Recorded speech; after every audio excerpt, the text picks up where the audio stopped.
aurat laki-laki dengan aurat perempuan itu yang wajib ditutup itu berbeda. Nah, kalau laki-laki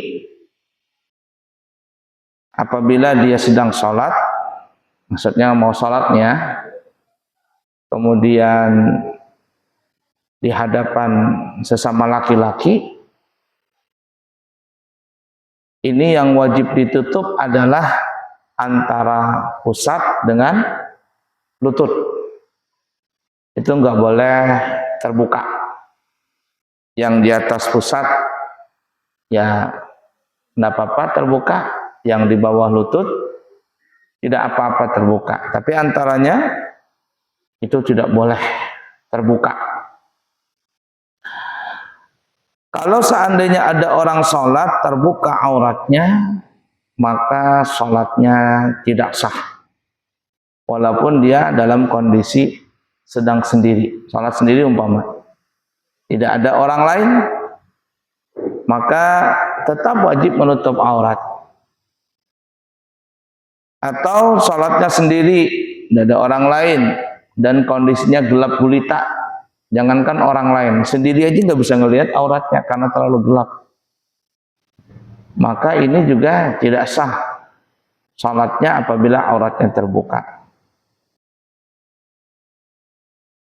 Yang sering terjadi kesalahan bagi laki-laki pada saat sholat aurat yang terbuka itu, satu, apabila ada seseorang memakai sarung atau memakai gamis seperti saya ini, itu tidak memakai celana katuk. Jadi orang Banjar celana katuk. Nah, ini celana katuk ini. Tidak pakai celana katuk. Orang zaman sekarang bilang apa nyebutnya? Legend, kalau perempuan legend ya. Ini sangat rentan sekali terbuka auratnya. Terutama pada saat sujud. Nah, kalau seandainya orang sholat pakai sarung atau pakai gamis, nggak pakai celana katuk di bawah lutut, itu kalau dia sujud, terlihatlah dia punya pangkal ujung paha itu dari belakang. Jadi kalau dia sujud, kita yang di belakang ini akan melihat pangkal ujung pahanya itu yang di dekat lutut. Kelihatan itu. Apa yang terjadi? Maka sholatnya orang seperti ini tidak sah. Tidak sah. Juga sering hati-hati nih ya, terutama yang berumrah nih ya. Saya insya Allah nanti berangkat umrah tanggal 29 atau tanggal 30 Agustus insya Allah berangkat umrah. Membawa jamaah lagi. Nah, itu kalau kami itu ya, atau saya membawa jamaah, terutama laki-laki ya, itu sering saya nasihatin, kalau memakai kain ihram, jangan terlalu tinggi kain ihramnya. Tapi turunkanlah sampai ke bawah sekira-kiranya yang kayak kita bikin sarung gitu. Nah, nanti kalau saat sujud, itu sebaiknya di, apa namanya ini? Nah, di ujung sininya, nah. Di paha sini dilipat. Supaya apa? Supaya tidak terlihat ujung pangkal paha itu, tidak terlihat auratnya dari belakang. Banyak sekali orang pakai kain ihram tapi tinggi. Nah, apalagi perutnya sudah kayak gentong begitu. Kemudian kain ihramnya tinggi, orangnya lamak.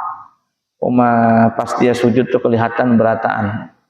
Jangankan paha, nang lato-latonya aja kelihatan. Lato-latonya tuh kelihatan. Hati-hati.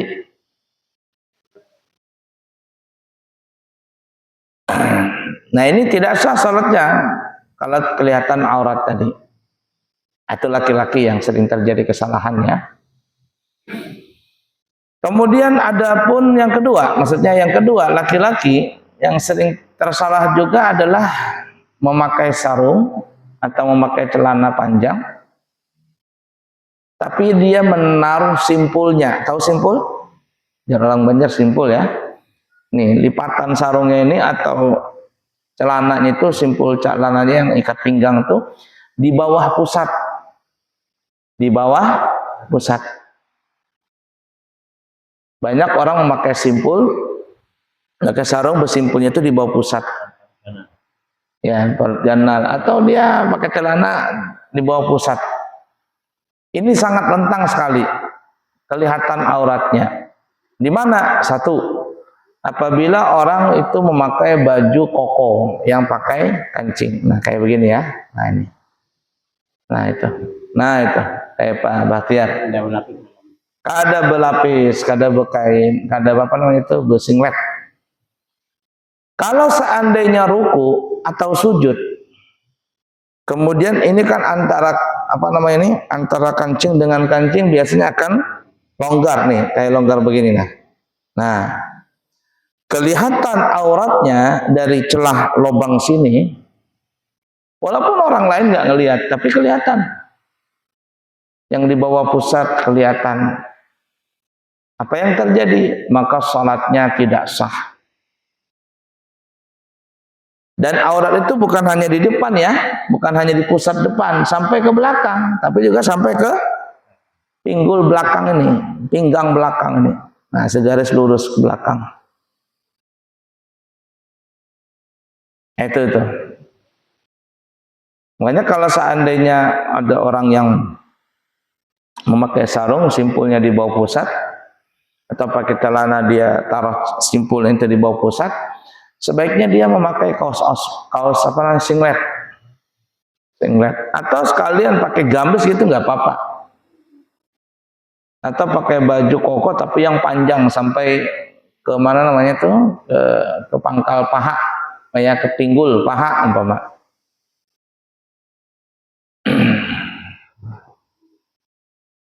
Itu sering terjadi.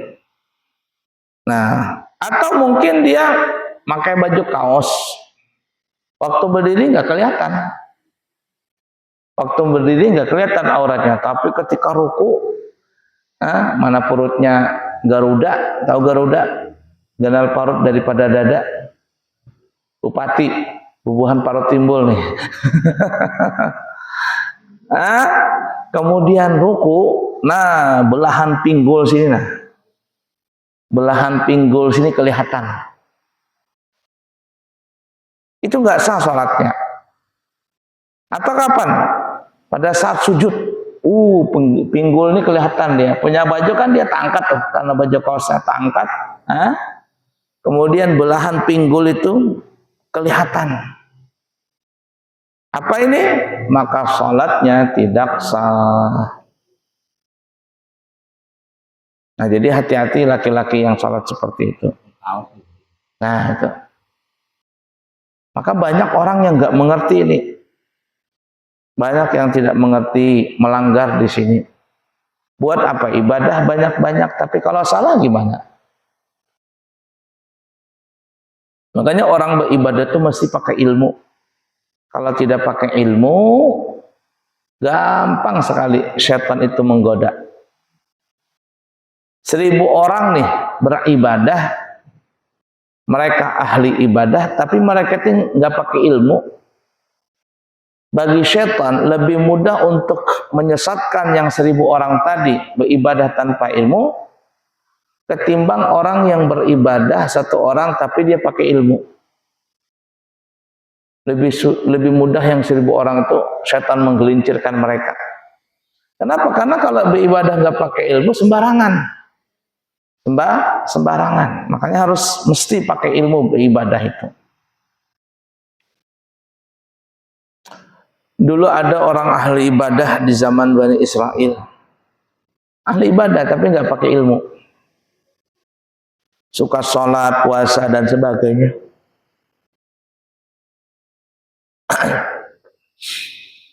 Suatu ketika dia didatangi oleh seseorang yang orang ini ingin ikut beribadah dengan si ahli ibadah ini. Si ahli ibadah ini senang karena ada teman untuk beribadah. Karena kalau beribadah itu sendirian itu kurang semangat. Tapi kalau rame-rame, semangat enggak? Semangat. Kita salat tarawih nanti.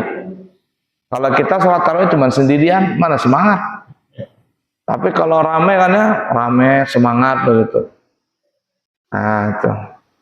Jadi senang si ahli ibadah ini punya teman dalam beribadah. Padahal yang datang ini adalah iblis. Dia ingin menggoda orang yang ahli ibadah tapi nggak pakai ilmu itu. Ringkas kata si setan ini, iblis ini pun ibadah, sholat begitu. Ketika dia sholat nggak berhenti-berhenti. Lama sholatnya, rukunya lama, sujudnya lama. Yang dahsyat lagi adalah dia sholat sambil menangis, nangis, basah sejadah dengan air matanya. Iblis dilawan. Nggak makan, nggak minum, nggak tidur, kuat dia. Namanya juga iblis kan. Dan tidur. Kita ini kan manusia, bisa tidur, ngantuk, perlu makan, perlu minum, perlu istirahat.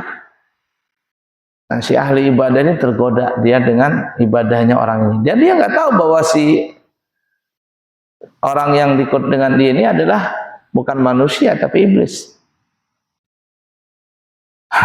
Si ahli ibadah ini tergoda dengan ibadahnya si iblis ini.